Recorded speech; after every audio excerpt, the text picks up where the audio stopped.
Você aí, fã de Mad Max, você sabe de onde é que veio a inspiração dessa franquia furiosa que mudou o gênero de ação no mundo todo? Pois é, vem do Oxploitation. Você sabe o que é Oxploitation? Esse gênero surgiu ali no começo, na verdade gênero não, movimento cinematográfico, começou ali em 71, depois que a classificação R surgiu no cinema mundial, né? A classificação R, não sei se você sabe, é pra turma de 17 anos pra cima conseguir assistir o filme. Pois é, na Austrália, assim como a Nouvelle Vague falava do cinema francês, assim como o cinema novo falava de filmes aqui no Brasil, o Oxploitation surgiu na Austrália justamente para falar sobre os costumes daquela época. Então você vai encontrar um teor erótico, você vai encontrar muita violência, você vai encontrar uma revolução, pessoas querendo bagunçar ali um pouco o status quo daquele país, justamente para tentar comentar sobre aquele país que estava tentando sair das amarras do imperialismo britânico, enfim, um negócio que eles entendem muito mais do que a gente, né, porque eles sofreram isso. E você percebe assistindo os filmes porque tem uma revolução muito exaustiva e muito gritante, e é todo mundo muito louco tentando fazer justiça com as próprias mãos. E aí surge Mad Max em 79, dirigido pelo George Miller, o cara ali que mudou completamente o cinema de ação no mundo todo, até chegar finalmente no Estrada da Fúria, que com certeza eu sei que você assistiu, e no Furiosa, que tá chegando em 2024. Então se prepara, aperta o cinto, vamos falar sobre Mad Max, Oxploitation e Furiosa no Cine Amora de hoje. Vem comigo! Remember me?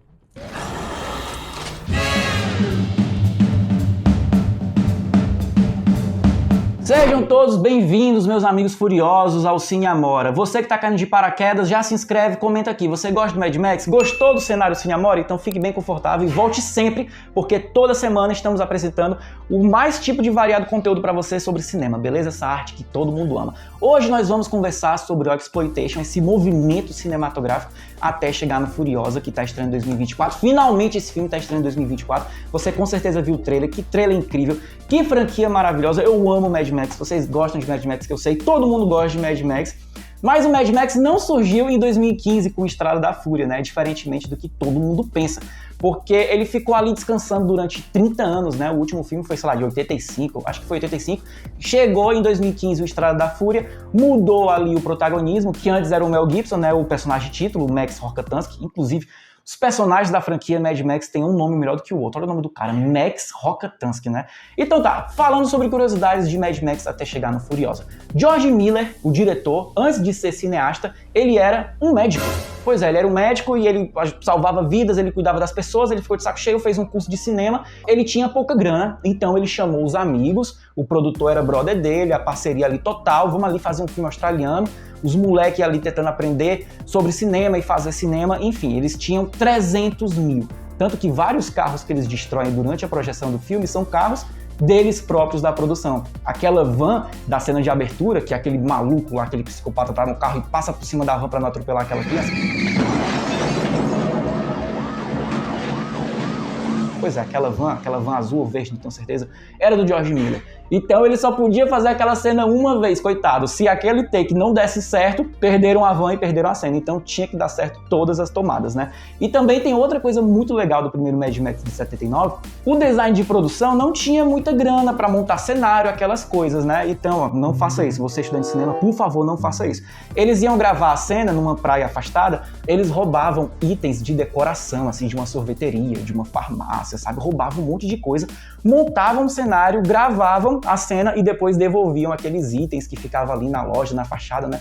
Eles falam sobre isso na versão comentada do diretor, eles falam, até pedem desculpas publicamente, né, para aquelas pessoas que ficaram sem os itens durante uma noite. Mas não só isso, a história do Mel Gibson é muito louco, a vida desse cara, né? A vida do Mel Gibson daria um episódio aqui no Cine Amora de tão polêmica que é. Quem sabe um dia a gente faz sobre isso no futuro. Mas o Mel Gibson, ele tava lá tentando fazer o teste, o que se conta é que ele não passou, né? Porque o George Miller queria um cara que fosse ao mesmo tempo bonito, também tivesse uma cara um pouco mais bruta, né? Fosse ali um brucutu, que se chama, né? Um cara que fosse bonito, charmoso, mas ainda assim mal encarado. Pois é, o Mel Gibson nunca foi bom ator. Essa aspa é muito forte. E ele chegou lá e não vingou muito o George Miller. Não, beleza, pode passar, a próxima. E aí o Mel Gibson, frustrado, tomou umas naquela noite, né? Todo mundo sabe, perdeu um emprego, perdeu a chance ali de mudar de vida, vai se embriagar. E aí ele esqueceu que tinha feito o teste no dia anterior e foi no dia seguinte, sendo que aí no meio do caminho ele se meteu numa briga e ele perdeu a briga. Ele ficou com o olho roxo e aí ficou com um corte acima da sobrancelha. Quando ele foi fazer o teste, ele foi sangrando e o George Miller olhou, esse cara não veio ontem? Esse maluco não veio ontem? O Mel Gibson não sabia porque ele estava embriagado e ele tinha esquecido que tinha ido no dia anterior. Mas esse detalhe dele chegar com o olho roxo e ensanguentado chamou a atenção do George Miller e falou, esse cara é bonito e ele tem cara de ser maluco. Tá contratado. Já pensou aí, você ser bonito, se mete numa briga de bar no dia anterior e você é contratado por uma franquia que vai mudar a história do cinema? A gente vai fazer isso mais vezes, não. No primeiro filme do Mad Max tem aqueles motoqueiros lá que eles acabam chacinando a família do Max, que deixa ele meio piradão das ideias, né? Ele vai se vingar, enfim, vocês sabem a história, vocês viram esse filme, pelo amor de Deus, não tem spoiler. Acontece que aqueles motoqueiros, eles eram motoqueiros de verdade. O George Miller, ele só contratou um ator, no caso, que era o líder da gangue, né? O cara que fala mais, enfim. E aí todo o resto, os coadjuvantes, eram realmente motoqueiros. E assim, eles eram procurados pela polícia. Eles não eram assassinos, nem criminosos, não eram ladrões, esse tipo de coisa, né? Mas eles dirigiam, eles pilotavam assim acima da velocidade exigida, né, pela lei. Eles andavam, eles pilotavam naquelas motos sem a placa. Então, assim, eles realmente cometiam uma porrada de ilegalidade nas estradas australianas e a polícia ia atrás deles, né? E o George Miller preocupadíssimo em fazer todo mundo ser preso assim, né, na hora da gravação. Por isso que todo mundo tá com um capacete o tempo todo nesses caras, né? Porque eles escondem o rosto, exceto o líder da gangue, que realmente ele era ator, ele era um profissional, não era um criminoso como esses outros caras, né?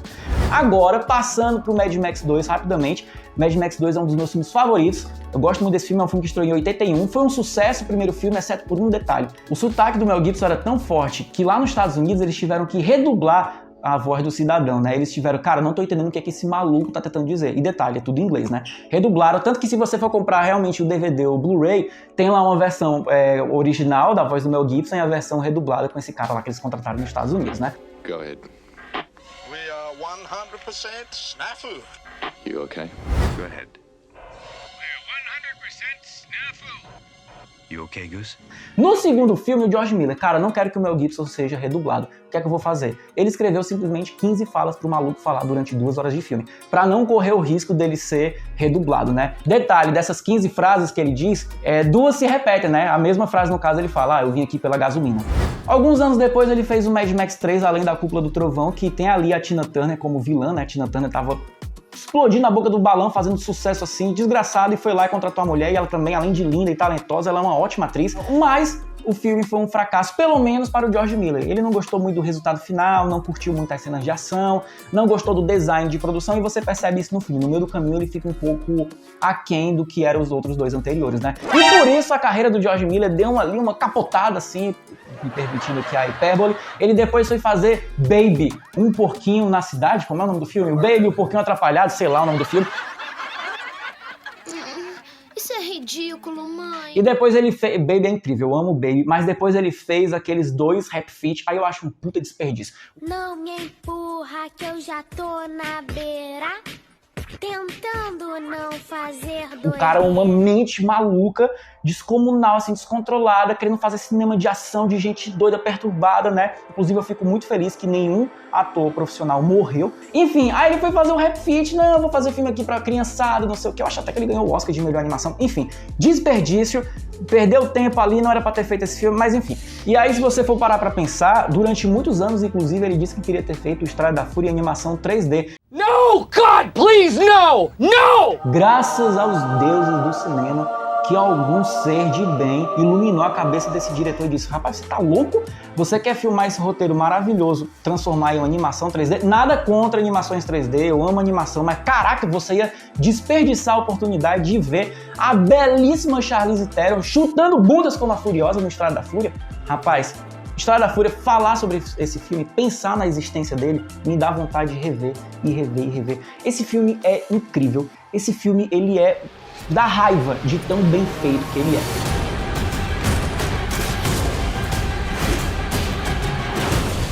E aí, se a gente for pegar, assim, os 4 filmes do Mad Max, né, os 3 protagonizados pelo Mel Gibson, e o Estrada da Fúria, que tem a Charlize Theron como a Furiosa, e o Tom Hardy como o Max. Se você for pegar o primeiro filme, por exemplo, o primeiro Mad Max de 79, eles estão fazendo ali um filme sobre um filme de vingança, né? Era uma temática bem comum nos filmes de faroeste lá nos Estados Unidos, né?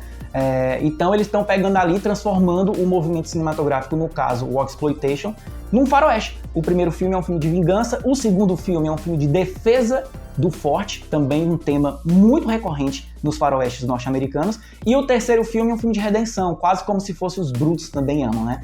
Vários filmes copiaram Além da Cúpula do Trovão, inclusive o Logan. Se você for comparar o terceiro Mad Max com a história, a conclusão lá do Wolverine, né, do Hugh Jackman, praticamente a mesma coisa. Inclusive ele protege crianças do meio do filme pro fim. Enfim, assistam lá o filme, inclusive o Hugh Jackman, ele é australiano, né? E o Estrada da Fúria, completando assim essa amálgama de misturar exploitation com faroeste, esse quarto filme é um filme de diligência. Então é muito comum no western americano ter um herói, um cowboy, salvando uma mulher, geralmente grávida, de índios, ou então de tribos, ou então de mafiosos, de gangues rivais, e ele lá naquela diligência correndo com os cavalos e a mulher grávida atrás dele lá tentando ficar salva, né? E o Estrada da Fúria, o que é que ele faz? Ele revoluciona tudo isso, porque é a mulher que está à frente dessa diligência, né? E ela está protegendo outras grávidas também, beleza, mas ela que está no controle da situação. A Furiosa é uma personagem tão bem escrita que, assim, até faz sentido ela ter demorado mais de 30 anos para ter aparecido, porque não é todo mundo que consegue escrever com tanto esmero e tanta paixão uma personagem com pouquíssimos diálogos e ser tão forte, empoderada e maravilhosa como ela. Ela tá careca, ela tá sem um braço, ela leva porrada o filme inteiro e ela consegue vencer com estilo. Sério, a Furiosa, assim, ela mudou o paradigma de como se criar uma super-heroína foda no cinema de ação. E por isso ele está retornando em 2024, contando a história de origem dessa personagem, agora com Furiosa, que vai estrear em maio desse ano. Você deve ter visto o trailer. Eu estou muito empolgado com esse filme. Eu acordo todo dia pensando nesse filme. Sério mesmo, esse filme ele já nasceu bom. Pelo amor de Deus, bate na madeira se ele for ruim. A pessoa, se ele for ruim, se ele for ruim, ele vai ser bom. Eu vou me convencer e vou convencer todo mundo que esse filme é bom. Ele já nasceu bom. É incrível, é incrível. Pessoal, eu vou ficando por aqui. O Cine Amora está terminando por hoje, mas lembrem-se, existem outras redes que a gente pode continuar conversando, beleza? Gostou desse papo? Então vamos continuar a conversa. Sabe onde? No Instagram, lá no TikTok. E antes de fazer tudo isso, se inscreve. Se inscreve. Antes de ir no Instagram, no TikTok, se inscreve. Você tá vendo ali o botãozinho de se inscrever, não tá? Se inscreve, vamos bater essa meta de 10 mil inscritos até o Furiosa estrear em 2024, viu? Será que a gente consegue? Eu acho que sim. Com a sua ajuda, com certeza nós vamos longe, beleza? Vou ficando por aqui, testemunhem, e é isso. Vida longa e próspera ao Cine Amora, Furiosa, ao Mad Max e ao George Miller. Testemunha! Testemunha!